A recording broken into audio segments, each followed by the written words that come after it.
kama ngazi ya kati inayounganisha sitaha za juu, kati na chini.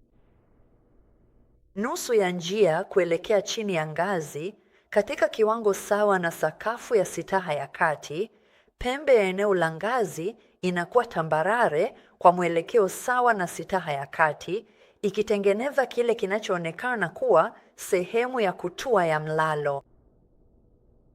Pembe ya sakafu ya eneo lenye umbo la ngazi kisha inaendelea na kushuka kuelekea sakafu ya sitaha ya chini. Eneo lingine linaloonyesha kiwango cha juu sawa cha ukinzani liko kwenye sitaha ya kati na karibu kabisa na eneo lenye umbo la ngazi ya kati ambalo linaungana nalo. Ukingo wa chini wa eneo hili uko kwenye mwinuko sawa na kile ambacho kimechukuliwa kuwa sehemu ya kutua ya ngazi kwenye sitaha ya kati.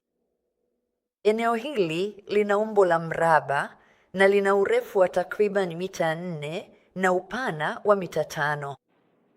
Lina umbo kama korido na limeelekezwa kwa nyuzi 90 kwa umbo la ngazi ili liunganishe kile kinachoonekana kuwa sehemu ya kutua ya kati ya ngazi kwenye sitaha ya kati.